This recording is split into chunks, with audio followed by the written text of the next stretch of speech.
Most living creatures sleep, but perhaps no other species beyond humans think about it so much. Okay, maybe not all. Most of us take it for granted. Until that night, we're tossing and turning and our minds won't shut off. That's when we turn to experts like Dr. Michael Grandner, as Lifeslices did in part one of our conversation. We had so many questions we couldn't fit them all in one episode. Dr. Grandner graciously agreed to return. Humans are social animals. Sleep is a highly vulnerable state, and humans generally don't like sleeping alone. When people are not sleeping alone, they tend to feel safer, more secure. They tend to rate their sleep as better quality in general, overall. However, unless the person you're sleeping with is actually just a pillow, it also lives and breathes and has its own agenda. He's back to discuss something about sleep part 2.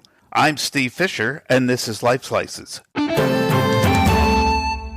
We're back today with Dr. Michael Grandner. We couldn't get all the questions in the last time, so I've got a whole bunch more for you today, and hopefully on a little bit of a new direction. So I'm going to just start with, to what degree are naps good? They're good to the degree that they're helpful. So that I know that's a non-answer, but that's like saying, to what degree is a snack good? Snacks can be great. A light snack in the middle of the day can help give you an energy boost. They can help you focus. They can help you prevent overeating later, so because you're not as starved later. They can be great, but sometimes snacks can be unhealthy. You could be taking in all kinds of calories you don't need. If you're grazing and snacking all day, then you're going to have a problem with your diet. If you eat too much, too close to mealtime, it'll interfere with your ability to have a healthy dinner. So it's not the snack that's the problem. It's how you use it. And the same thing with naps.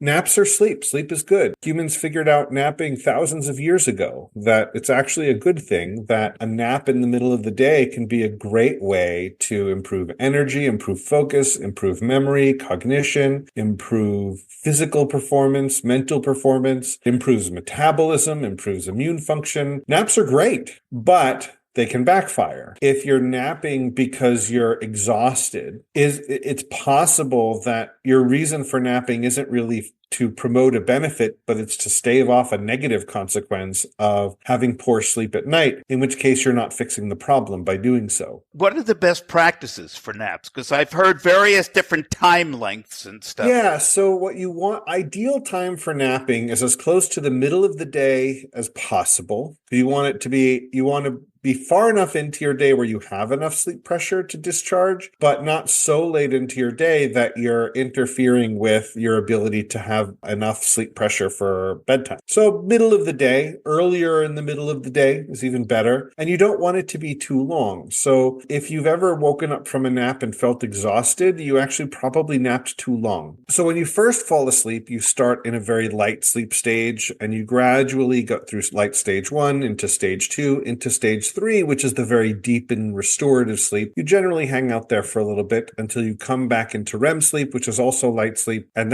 you finish your first cycle of light down into deep up to REM. Then you'll progress again down into deep sleep and back up to REM. And you might be going through that cycle, mostly hanging out between REM sleep and stage 2 the rest of the night. But the beginning of the night, you have this progression from light into deep and then back out. If you wake up from that deep sleep stage, you're disoriented, you feel terrible. If you wake up before you drop into that deep sleep stage, you feel better if you're napping. So if you're napping for too long, then you may be waking up out of deep sleep, which is very disorienting and uncomfortable. Your body does not like being dragged out of deep sleep. So actually, the solution isn't nap longer. The solution is actually usually nap a little shorter, because the benefits of the nap, you're counteracting them with the negative effects of dragging yourself out of deep sleep. Now, how long until you get into deep sleep? It depends on the person, depends on the time of day. The closer you are to your bedtime, the quicker you're going to drop into it. Middle of the day, it might take you an hour. A little before bedtime might be 10 minutes. It's also how sleep deprived you are. If you're really sleep deprived, you're going to drop into it really fast. If you're a little more well rested, it'll take a little bit longer because you don't have the pressure on. So the ideal amount of time for sleep for a nap is probably around 20, 30 minutes, because you're probably avoiding deep sleep at that point.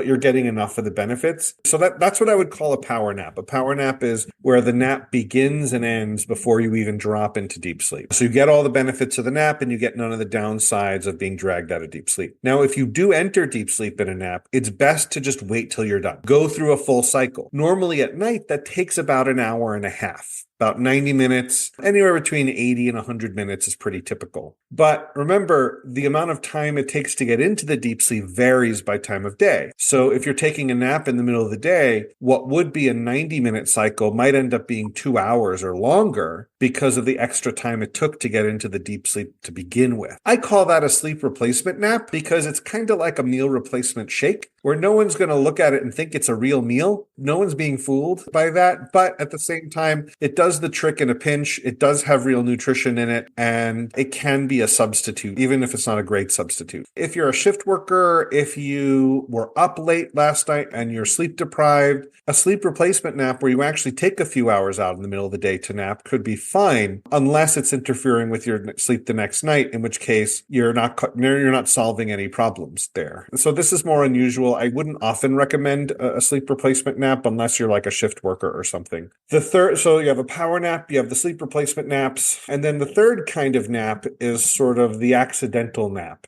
This is where you're falling asleep. You didn't really mean to or intend to, but you did anyway. Oops, fell asleep. This happens a lot in the evening on the couch when people are watching TV or something. They don't think of that as napping. They think of that as falling asleep a little early or dozing or whatever. But in my world, any sleep that occurs outside of your nighttime main sleep period, usually in a bed in your bedroom kind of routine, anything other than that is napping.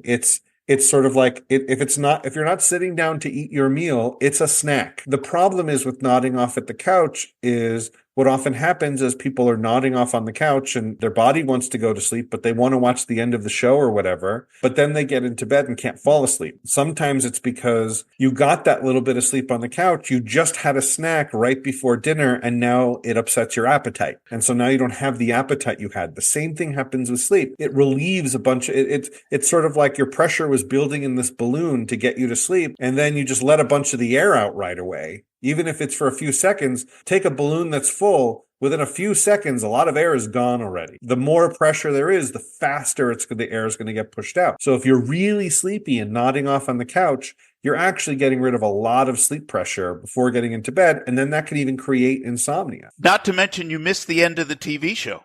I know. So the thing I tell myself when I'm watching TV in the evening or something and I'm feeling tired, the thing I remind myself is the show doesn't care whether or not I watch it. It doesn't mind. It doesn't care. It's not offended. It's not like I'm watching a kid's performance. If I have to leave, it doesn't care. And it will be there tomorrow. Now that we live in the age of everything's recorded, it's not going anywhere. You're not missing out on anything by waiting. Why does the amount and quality of sleep diminish as we age? Is it nature's way of saying you're going to be sleeping long enough soon, so don't waste it? I would take an alternative approach to that. So there's this weird paradox that happens with sleep and age. And it's that as we get older, sleep becomes shallower. You get less deep sleep. If I see a 65-year-old in clinic and we look at their sleep stages and they have none of the stage 3 deep sleep, I'm actually not surprised, and that could be normal. So sleep lightens. You have more awakenings during the night. The sleep you get is shallower and maybe a little less restorative, and maybe a lot less restorative. It's not the same. That seems to be a product of aging, that biologically sleep is a little shallower. Do we know why that is? It probably reflects a few things going on at once. Number one is changes in the brain in terms of sleep-wake regulation, circadian rhythms themselves, and changes in the body in terms of more pain, more comorbidities, more other health issues, all kinds of things, sensitivities, all kinds of things happen. But paradoxically, something else happens with sleep and age that when you tell people, they often don't believe you because it runs counter to what people think, but this has been replicated so many times. Anytime you look at a large sample of a population level sample and you ask for their subjective experience of the degree to which sleep is bothering them in some way. Not how many times did you wake up, but do you have a problem with awakenings? Are awakenings bothering you? Actually, it's the inverse, where the peak is in 18 to 25-year-olds, and it then decreases consistently with age. In women, there's an uptick between 45 and 60, and then it continues to drop again. It's such a reliable downward slope that the first time we found this in one of the first large population level sleep quality studies that we ever had the data to perform, we saw that and I didn't believe it. It took me years to publish it because I didn't think it was true until we saw it in other samples too, all around the world. There's data from Europe, data from here, data from Asia. Basically, they show if you ask people, is your sleep fine? The older you are, the more likely you are to say, yeah, it's fine. And so if you're saying, well, how often are you waking up? Number of awakenings goes up with age. How tired are you during the day? Actually, that doesn't go up with age once you control for health issues. So if you're older and you're like, oh, I'm more fatigued and it's bothering me, then it might be that there's a solvable medical issue. The reason for that, I think, is that life for a 65-year-old is different for life of a 25-year-old. So when we first had this finding, I went to my old PhD advisor, who was retired at the time and actually had a career studying sleep and aging. So I showed him the data. I met with him. We had dinner. We hung out. And I'm like, look, I've got these data. I don't know what to make sense of it. I always thought that as you get older, you sleep worse. But it looks like when you ask people how they're doing, they say they're sleeping better. There was no group statistically less likely to say, I'm having problems with my sleep than 80-year-olds. And even without even adjusting for the health issues, it just made it even stronger when you did. So, but I thought that was backwards. And so what he said was, he's like, look, now that I'm retired, my schedule is different. I don't have to worry about the same things anymore. I've got the aches and pains. My hearing's not as good. Like all these things are happening. And waking up a couple times in the middle of the night, that's not really a thing that's interfering with my quality of life. I'm fine. I'm able to do what I want to do, and I can't do what I used to do, but for other reasons. And so it's okay. It's fine. And I think it reflects the idea that sleep exists in context. Why is a 25-year-old who may be getting among the best high, deep quality sleep of their life the least satisfied with it? And it's probably because they have pressures to stay up late. They have pressures to wake up early because now they're in the working world. This is the age of like having small children.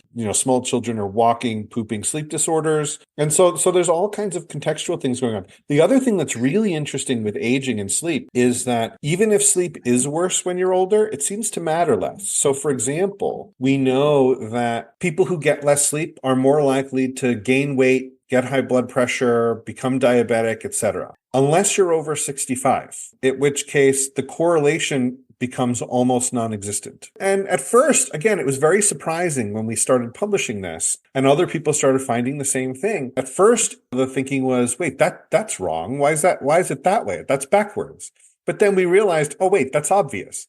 If you're 70 years old and you're obese and have high blood pressure, how you've slept for the last couple weeks is probably not the reason why. But if you're 40 and you're obese and have high blood pressure, what are you doing? What are you doing wrong right now? Where you have the idea of accumulated risk factors over time. Now, if we looked at that same 70-year-old and looked at how they were sleeping in their 40s, there might be a stronger correlation. But how they're sleeping now is probably not as important. We see this in blood pressure. We see it in obesity. We see it in cognitive function. So when I get patients walking in the office saying, well, I heard on some radio show or a podcast that if I don't get enough sleep, I'm going to get Alzheimer's disease tomorrow. Is that true? And I'm like, you're 70. I can help you sleep better and feel better. But Alzheimer's disease and dementia are very slow processes. You start laying down tangles and plaques in your 20s, or at least amyloid plaques in your 20s and 30s. There's nothing, it's not about changing stuff now. I can help you feel better. Sleeping poorly now is going to have very little to do with these serious long-term things. It'll help you feel differently. You're not going to suddenly develop Alzheimer's because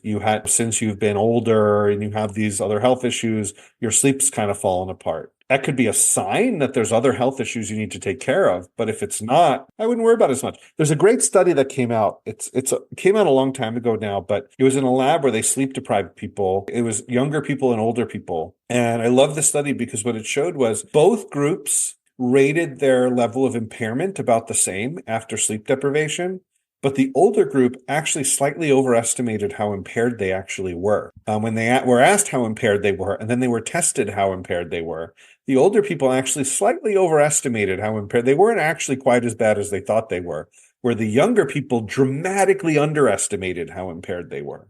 Actually, younger people seem to be way more sensitive to sleep loss. Young people who are sleep deprived, they're more likely to smoke, to drink, become depressed, to have weight management issues, have hormonal issues. 60-plus-year-olds, when they're a little sleep deprived, not so much. It doesn't really do the same. Does that mean they need less sleep? Or does it mean they're just more resilient because with age comes resilience and coping and all kinds of stuff? Who knows? Is there also that factor? It's like when you drink Right. as a young person, you think you can handle more Right. than you actually can. When you get older, you go, one drink, I'm done. You're right. Or that actually, how different are you versus your tolerance versus just your perceptions? So yeah, so the whole issue of sleep and aging is actually a little more complicated than people think. It's not all bad news. So like when I work with women who are undergoing menopause and they're not sleeping well, a lot of times I'll say, actually, maybe there's nothing I can do right now because your body's doing its thing. Can't prevent that from happening. But there's a light at the end of the tunnel. This is temporary. All the data suggests that you're going to come out of this and feel way better at the end of it. How effective are supplements? I take a melatonin every night before bed. Is it really effective, or am I getting the placebo effect? There's really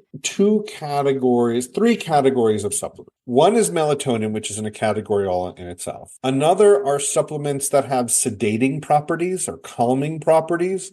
Those are things like valerian, chamomile, magnesium. Some of these things have some calming, L-theanine, ashwagandha. Like some of these things have some calming property. Most of them don't really do anything to sleep-wake regulation, except if it helps take the edge off in your evening and it helps you fall asleep a little faster, it'll totally work. But if you have an insomnia disorder, it's probably not going to help. And that's the thing with supplements. They're not medicine. If they were meant to treat a condition, they'd be called medicine and someone would patent them. Can't get a patent on them for treating a medical condition because they don't do it. So that's sort of the paradox with these things, where the worse your sleep is, the less likely they are to help you. But like for relatively minor sleep issues, they can be great. That's what they're for. They're for subclinical, where like it's sort of like the difference between a mood booster when you're feeling a little down and it's kind of gray or you've had a rough week. It's not going to treat major depressive disorder that requires medical intervention. Okay, but they do have some effect. Oh yeah, for sure. It's just they're often misused because people are using them in place of an actual treatment for a medical condition, which is not what they're for. So that's the sedative one. So they do have sedative properties. I mean, it's sort of like if it's lightly drizzling, fine. Hold a newspaper over your head, you'll be fine. But if you're in a torrential downpour, newspaper or not, you're getting wet. It doesn't matter. And supplements are kind of like that. They're like a light newspaper where if it's lightly drizzling, they could make the difference between a good day and a bad day. But if it's a downpour, it may even make things worse. Have you heard about the Sleepy Girl mocktail? I don't know what that is. It's a big thing on TikTok, and it's a spoonful of magnesium, seltzer, and tart cherry juice. Yeah, so I mean that's fine. Magnesium is just magnesium, and it helps. It's got some sedative properties. And the tart cherry juice is just because tart cherries have natural melatonin. Might as well just take a melatonin supplement. It's no different. I'll talk about melatonin in a sec. The second category I want to talk about are actually sleep supplements that actually have nothing to do with sleep, but help sleep anyway. Like things that have antioxidant properties and anti-inflammatory properties. They tend to promote sleep because if they reduce the volume of noise going on in your body at night, it helps you maintain sleep a little better, especially as you get older. Again, it won't treat insomnia. That's not what it's for. You can put earplugs in and it can help you sleep much. First of all, IMAS and earplugs. Best sleep technology probably there is. You can put earplugs in and you won't hear a snoring spouse the same, and creaks and noises in the house you won't hear. But like if there's construction outside your window, it's not going to block that out. So that's the thing with supplements. You got to use them for what they're for. Do they work or not is not a yes or no question. It's for what, in who, when. So they do what they do, but are you using it for the thing that it does, or are you trying to use it for a thing it doesn't do? And that takes me to melatonin. People ask me if I recommend melatonin. I say, well, I recommend melatonin for all the things it does and none of the things it doesn't do. So melatonin is very unusual compared to other things people take. First of all, the US is the only country that I know of that sells melatonin over the counter. It is a hormone, one of the only hormones you can just buy over the counter and take. Every other country, it's prescription only. Only in the US is it not prescription. It does occur naturally in food, like tart cherries. It's in a bunch of different kinds of foods, usually in not very high amounts. Melatonin is a very old molecule. It's in plants. It's in a lot of species. It tells your body it's nighttime. You secrete it at night, naturally. You secrete it when your body thinks it's nighttime. When your body thinks it's evening is coming, it starts secreting it. And then it sort of reaches a higher level when it thinks the sun is down, stays high, peaks in the middle of the night, then starts dropping right before it thinks sunrise is coming, and then plummets as soon as it sees light in the morning. And then it stays low all day. And that's what it does. It's a nighttime signal. It's not a sleep signal at all. It's a nighttime signal. If you give melatonin to a nocturnal animal, it wakes it up because it's a nighttime signal, not a sleep signal. It's not a sedative in any way. It tells your body it's nighttime. To the degree to which telling your body it's nighttime helps you sleep, it helps you sleep.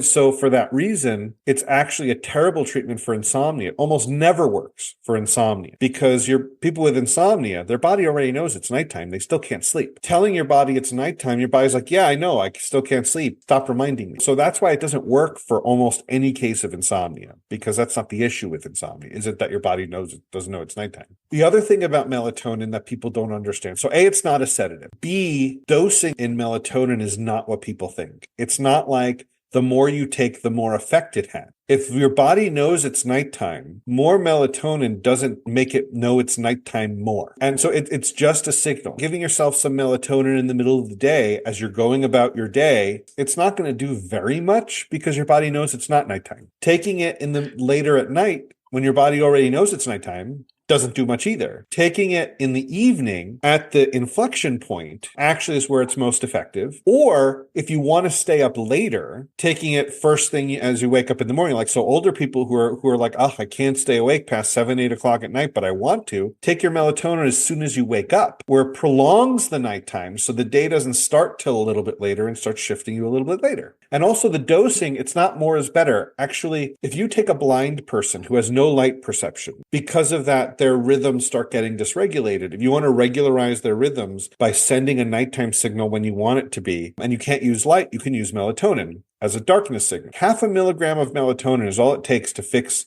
the rhythms in a blind person. It doesn't take much because this isn't hormone replacement. Your body's producing most cases, your body's producing all the melatonin it needs. And all the melatonin is going to use. You're already producing it. It's about when. And so if you want to jumpstart the process a little early, you nudge it with a low dose melatonin. Actually, the data shows you're looking more like 4 or 5 hours before bedtime is actually the ideal time. The closer you get to bedtime, the less it works because you're already entering the zone where you're not looking for it anymore because it's already there. So then you have these 0.5 to 3 milligrams is almost identical. It's not higher doses have no added benefit. In circadian world, we consider a normal dose of melatonin like 0.5 to 1 milligram, where 3 is sort of on the high side. Then you see all these supplements that are like 3 to 5. And so we consider that high dose melatonin, which has very little use, except that if you take it a little closer to bedtime, like 30 to 60 minutes before bedtime, it can give you a stronger nighttime signal, especially if you're not producing as much for one reason or another. It can really give you a boost. And so it has a little more of that sedative property closer to bedtime. Taking it in the middle of the night won't help much. For people who are older, so melatonin production decreases sometimes with age. Not always, but sometimes. If you have that, that's a good use for a time release melatonin because you're essentially doing hormone replacement on your melatonin. Not as a drug, but it's as you're basically simulating what your body would have been doing naturally. Then you have these high doses like 10 milligrams, which is from a sleep and circadian perspective, mostly useless. It's mostly an overdose at that point. I don't mean overdose like it'll land you in the hospital, but overdose as in you're taking way way more than you need, it's actually you're only creating more side effects at that point. You're more likely to feel more groggy during the day. You're flooding so much of it in your system, your body can't process it fast enough. Daytime is coming. Your cellular rhythms are like, okay, it's daytime, but you've still got all this melatonin free floating in your system. And it's like, you've been here for the last 10 hours. I know you're done. The clocks are all telling me you should go now. It's time. But then it's still in there because your body can't get rid of it fast enough. So then you get these conflicting day and nighttime signals during the day and people feel crummy. But it doesn't always happen. Some people, they don't get that effect. And actually, higher doses of melatonin can actually be beneficial as an anti-inflammatory and antioxidant. Like, they do have protective qualities. That's actually probably where melatonin evolved. That's why it's in plants, because it helps them recover from damage. So that's why melatonin is its own thing. It's so different. You mentioned using earplugs to block out noise. What about things like white noise and green noise and all these different apps that make this noise that supposedly helps you get a better night of sleep? Is it true, and why? There's two answers to the question. One is there's specific neuroscience data on what's generally called pink noise in terms of those frequencies under laboratory conditions doing something to brainwave activity, which in my mind is totally not ready for prime time. It's mostly exploratory. We're not there yet. I'm just going to tell people, don't worry about that. But in terms of basically shushing noise in general, whether it's white, brown, or periwinkle noise, whatever color you want to give it, I don't care. It's noise, it's sound, it's more of a shushing kind of sound with randomness. And the idea is what it does is it creates a blanket of sound that absorbs other sounds. If you have something like that, it can help you tune out. If you're sensitive to creaks and cracks and you can't wear earplugs, are probably better. But if you can't wear earplugs for one reason, or you want something portable, you have a nice shushing sound that absorbs all the little sounds around you, so it might not disturb your sleep. That's what it'll do. That's what it's for. What about sleeping with pets? I can't go to bed at night unless my dog is with me. I know a lot of people have to have their dog or their cat or their chimpanzee. The thing with pets is same. It's similar to, it's the same as humans. Sleeping with other humans. There's a good side and a bad side to it. On the good side, humans are social animals. Sleep is a highly vulnerable state, and humans generally don't like sleeping alone. When people are not sleeping alone, they tend to feel safer, more secure. They tend to rate their sleep as better quality in general, overall. However, unless the person you're sleeping with is actually just a pillow, it also lives and breathes and has its own agenda. To the degree to which the one you're sleeping with, whether it's a pet or a child or a spouse or whatever, they also move around, make noise, and do other things. And the degree to which they do is going to make your sleep more shallow. So what you often see is that, for example, sleeping with a partner, you feel better, you feel more safe and secure and have positive feelings, but your sleep is more shallow and you wake up more. Pets doubly so, because humans have this weird thing where we think it's a good idea to get all our sleep all at once, and we try to do that. And imagine if we said, you know what we should do? We should just eat one meal a day, and that's the best way to do it. Just eat one meal, get all our food done at once. Who wants to eat at other times? That's a waste. Everyone should just eat at once. And if you don't, there's something wrong with you. We don't. We eat scattered across the day. That's also how sleep is supposed to be. Sleep isn't supposed to be all at once. Maybe we have one big meal or a couple big meals and other food around the day. That's how most mammals eat. And that's also how most mammals sleep. Anyone who has a pet knows mammals don't get all their sleep all at once. People don't either, but at least people try to. And so then they could squeeze their sleep and compress it, and they don't get up out of bed. Whereas dogs and cats, especially cats, because they just do whatever the heck they want, they're going to be awake in the middle of the night. And especially cats, especially because they're predators. That's hunting. Nighttime is prime hunting time, especially dawn and dusk. So right around dawn, you might have either at night or right around dawn, your animals may have an instinctual desire to start getting up and moving and making some noise. And not necessarily making noise, but doing stuff. They might have an instinct to not be sitting still at some of these times at night. And so that's, if your cat's sitting on your face during the night trying to get your attention, like, what are you doing? It's time to wake up. Like, you're going to wake up. That's the thing with pets, is that, like, you can't have a conversation with them about it. They're going to do whatever they're going to do. Dogs are different in that they're highly trainable. You can have a conversation. You just might, Right. you're not going to get the answers So you're that's looking the for. thing, where to whatever degree the pros outweigh the cons, then you make a choice. A big thing that we see in the sleep world right now, which I think is an awesome trend, instead of two people being in a king bed, you get a split king where you have two twin XLs next to each other in a king frame. So one person can move around, the other person can move around, and no one's waking anybody up. Yeah, I was going to ask that because I've seen more articles lately about were we better off when we slept in twin beds than... Right. Yeah, I mean, actually, we probably slept better. But then chances are if you were sleeping in a twin bed, you were in a 50s TV series. But honestly, it's a big trend right now, and it's not one I want to discourage. If anything, you get the best of both worlds. You get to be sleeping next to somebody who you have positive feelings with, but at the same time, every time they roll over, you don't want to use any bad words. You still can't block out snoring sounds. That's what the earplugs or noise machine are for, or their CPAP machine if they need it. At least the movement and things like that, it actually protects your sleep. I want to get to one of your favorite subjects, dreams. I have heard, now this could just be an old wives' tale, but I've heard that you can't die in your dreams, that you'll wake up before that can happen, and that if you die in your dreams, you're actually dead. Imagine that you die. What's that like? If you can imagine that, and so first of all, I would challenge people to say, like, if you're imagining you dying, and then you actually crossing the threshold and not being alive anymore. If you're actively imagining it, your consciousness is still there, so you didn't actually die. And it's the same thing in dreams. Dreams are your brain speaking to itself in its native language of metaphor and ideas and connections and things. And if you die in your dreams, why? You're creating that image. But like, you don't actually die, because if you would wake up, because you might wake up because there's no consciousness left to have.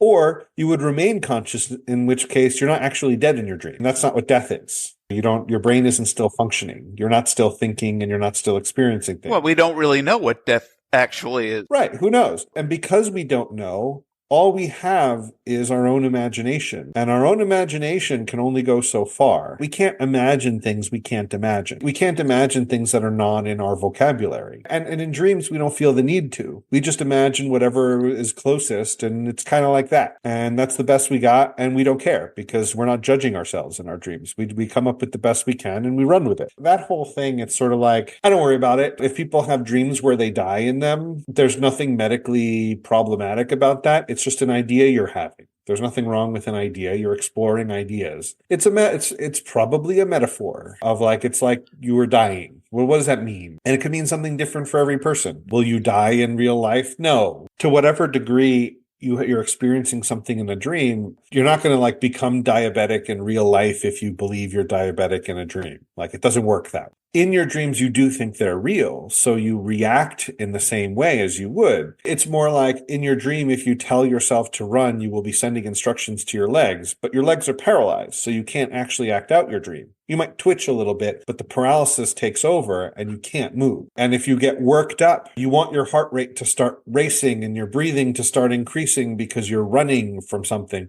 But you won't. Your body's going to say, no, it's a dream. Hold off. Telling your heart to like, hold off, don't actually do this. And so that's happening in a dream. So it's not like where you truly believe it and then you can give yourself an injury because you know in your dream that it's happening, even if it's not. You're not going to give yourself some sort of medical problem or injury. Your body, if that were the case, I mean, given the number of dreams people have every night, how every person dreams and how this stuff shows up in dreams all the time, evolution would have figured out a long time ago a way around that. Can we direct or control our dreams? Yeah, I mean, that's called lucid dreaming. You can train yourself to do it. Some people are better at it than others. Some people are easier to train than others. Essentially, it's extending consciousness sort of where it doesn't belong. And there's limits to it, where actually in clinic, I use a version of lucid dreaming all the time when I have patients who have really stressful dreams and nightmares. One of the things I do is I give them exercises that can extend consciousness into sleep. One of the most simple ones being, by the way, as you're falling asleep,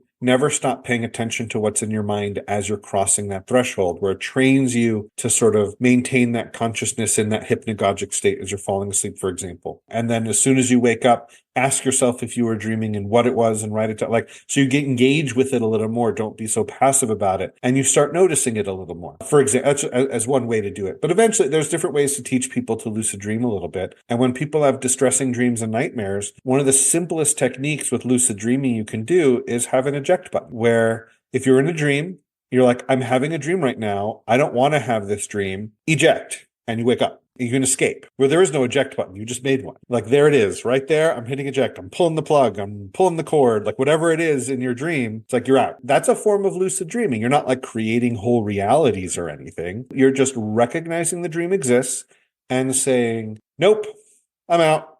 I like it. And you're out. That's a level of control you can have. It's a very basic one. But you have people who have very vivid lucid dreams where they have whole characters and conversations and all kinds of things. Some people, like I said, some people get better at it than others, but it's a skill that could be trainable in a lot of people. The one caution, though, is dreams feel real when you're in them, but they're not. So it's like a movie feels real when you're watching it. It feels like you're really there and that world existed. Those were facades of buildings. There was nothing behind it. That was just stagecraft. And that was just camera angles, stagecraft, and lighting. Those things didn't actually happen. And if any of the elements of that were broken, like if you shifted the camera this way, saw it from another angle, you'd see these were just building facades. There's nothing behind there. But the camera was very careful in that it captured everything it needed to. But when you start lucid dreaming and you start metaphorically moving the camera and futzing with things, it starts falling apart because there never was anything underneath the surface. It was only there to serve the purpose and tell the story the way it wanted to. And then when you disrupt it, it's like a house of cards sometimes that falls apart. So the more you interfere with your dreams, the more likely that they sort of start disintegrating and then you wake up because they fell apart. Does that make sense? Yes, but I don't like that. I don't want them falling apart. I have a couple of questions before we wrap up here. One is, you talk about that during sleep we're virtually paralyzed. So how do we...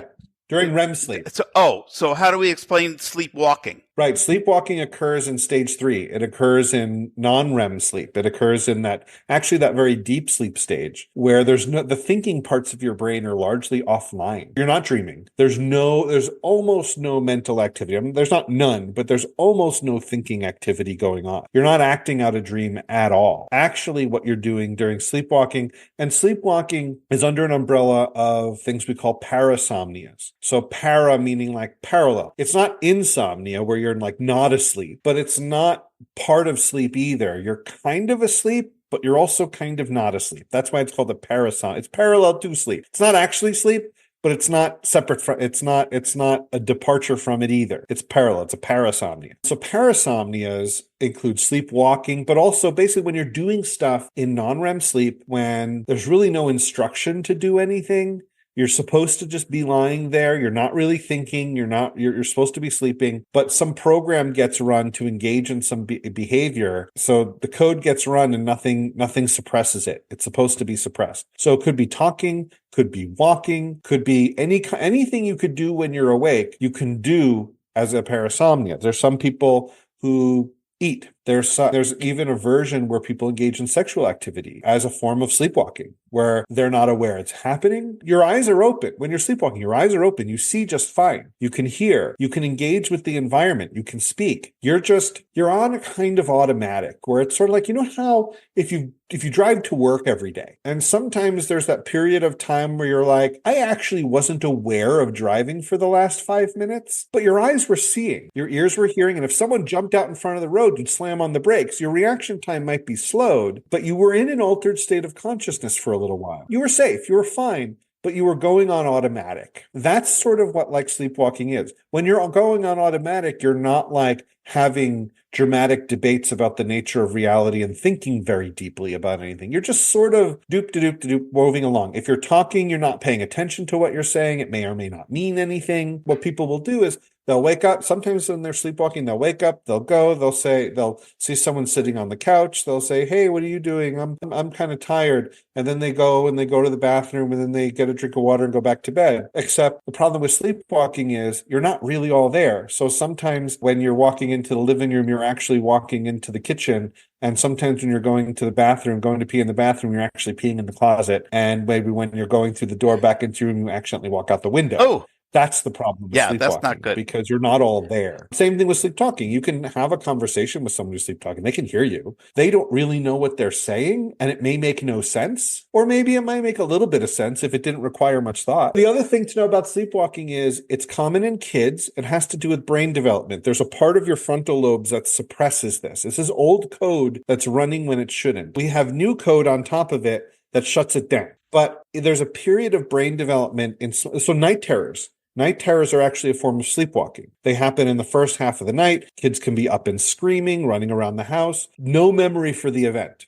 There's no dream, there's no nightmare, there's nothing, or almost nothing. Maybe there's a little bit of, I'm scared of the bear or whatever, but there's nothing really serious about it. I've had night terrors. I used to have them a lot more than I do now, but I've had them where I did remember vividly the next day what they were. If it was in the first half of the night, it was more likely to be a night terror. If it was the second half of the night, it might be more likely to be an actual nightmare and REM sleep, which are more commonly remembered. Night terrors are usually seen in smaller kids who also might have sleepwalking. And then usually by adolescence and adulthood, it sort of works its way out. Some people, it persists into adulthood, or some people who did it a lot as kids, something happens that can trigger it, like a lot of stress or sleep deprivation, and you mess with that system, you can trigger some sleepwalking episodes in adults. But it's actually very unusual to have adults who are sleepwalking who didn't have extensive sleepwalking histories as kids, or it's not because of some medication like Ambien or something. It's not really sleepwalking. It's that you're partially you're conscious, but you're unconscious at the same time, kind of a deal. And that's a little different. That's my waking life. Finally, I know we're warned not to use electronic devices before we go to bed. What is it about electronic devices that interfere with our sleep? And if you like to read before bedtime, are you better off reading an actual book than an electronic device like a Kindle? There's 3 reasons why electronics and media and mobile devices can interfere with sleep. Number 1 is the light. Light suppresses your natural melatonin anyway. So even if you're secreting melatonin and telling your body it's nighttime, the light will start shutting it down so that you don't get as strong of a nighttime signal, which can make it take longer to fall asleep. Especially if you're on some sort of device where the screen is really close to your face, like a cell phone or a tablet or something. A TV on the other side of the room is different. The light, a lot of that light dissipates into the room. So first is the light. The brighter the light, the more of an effect. The second thing is the mental activity. This one may be more important, where you're just really engaged with it mentally. And so your gears are turning. So now you have to wind down from whatever that is. And then that takes more time. And what's worse is if you don't take that time before you get into bed, your brain is going to take time to wind down anyway, except now you're going to be in bed frustrated that you're not sleeping. And so as you're winding down, you're also escalating back up again with the frustration, and that's where insomnia comes from. The third thing is you lose sense of the passage of time because you're so distracted. The distraction itself is a problem because you're not paying attention to your body's own signals. So if your body's saying, I'm having trouble keeping my eyes open, I'm really tired, I want to lay down, all this stuff, when you're like watching TV or something, you're not really paying attention to those signals. And maybe you could have gone to bed a half an hour ago. You just didn't know it. You weren't paying attention. Whereas when you're reading a book, that's actually the one thing I think doesn't fall under a lot of these problems because it's not generating its own light and it's self-paced. So like if you can't keep your eyes open, a movie will still be going. Social media will still be going, but a book stops when your eyes are closed. And if you can't focus and think and remember, it doesn't get in. Because it's self-paced in that way, I think reading is probably the best thing to do in that time if you're going to be doing something. Well, I think we kind of exhausted the topic. I'm sure we haven't exhausted the topic, but for now we have. This is the final episode of our 4th season, so we'll make it a longer episode than usual. And I'm sure by next season I'll have more questions for you. And you know where to find me. Speaking of which, where can people find you for those who don't remember from the first time? My website is just michaelgrandner.com. My last name is very unusual. You Google me, I'm very easy to find. I'm here at the University of Arizona. I don't really have any books or anything I'm selling. Follow me on social media. I post stuff whenever I can. And if anyone's interested in learning more about sleep and circadian science, I sometimes try and post stuff that I think might be relevant for people. Michael, thank you so much. I really appreciate your time, and we will see you again, I'm sure. Thanks a lot. Take care.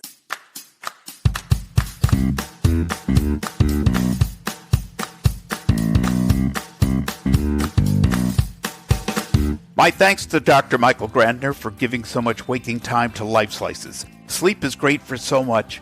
Giving your body time to work on healing itself, allowing your dreams to work out waking problems, or just replay events, and letting that cranial computer reboot. So turn off your electronic devices, put on some soothing music, be sure you have a good solid mattress and the right kind of pillow, and keep your bedroom at a comfortable, cool temperature. And read a book, the kind with actual pages you turn. Sweet dreams. If you liked this program, please like Lifeslices on social media and subscribe wherever you find podcasts. Lifeslices is produced by Beatnik Ravens Productions, all rights reserved. Music courtesy of Fesleyan Studios.